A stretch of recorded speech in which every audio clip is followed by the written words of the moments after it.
आज हमारे पास जो कहानी है वो दिल को छू लेने वाली है। बिल्कुल। ये सोनापुर गांव के एक गरीब किसान हरिहर और उसके बैल धीरू की कहानी है।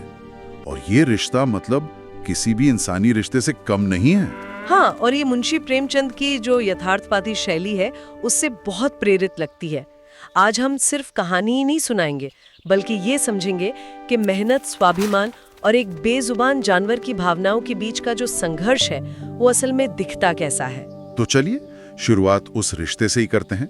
हरिहर और धीरू का जो तालमेल दिखाया गया है वो कमाल का है।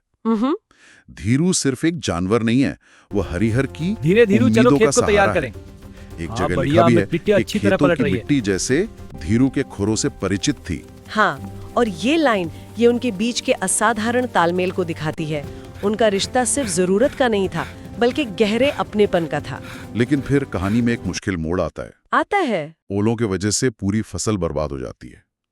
महाजन का कर्ज वो बढ़ता जाता है और इसी हिसाब किताब मजबूरी का में समय आ हरिहर गया को है। एक महाजन जी कृपया एक कुछ दिल और समय तोड़ने दीजिए, वाला हम फैसला आके हम लेना प्रार्थना पड़ता है। बहाने नहीं उसे चलेंगे, गांव के कल मेले तक चुकाओ। में धीरू को बेचना पड़ता है और उस दृश्य का जो वर्णन है बहुत मार्मिक है।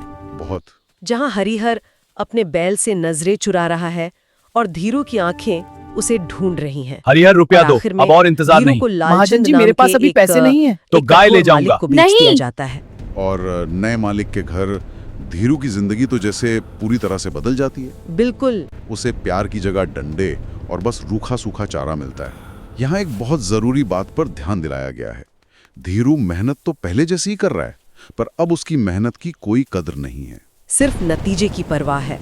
और मुझे लगता है यहीं से धीरू का स्वाभिमान जागता है। हाँ। एक रात जब तेज आंधी चल रही होती है, वो खूंका तोड़ाकर भाग निकलता है।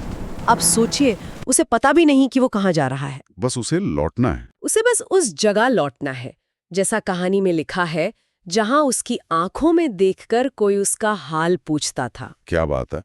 और फिर लहूलुहान पैरों के साथ वो सुबह तक हरिहर के आंगन पहुंच जाता है। लेकिन कहानी यहाँ खत्म नहीं होती। नहीं, बल्कि और उलझ जाती है। उसका नया मालिक लालचंद वो भी वहां पहुंच जाता है और पंचायत बैठती है। और पंचायत का ये जो दृश्य है, ये इस कहानी का शिखर है, मतलब क्लाइमैक्स है। सही बात है।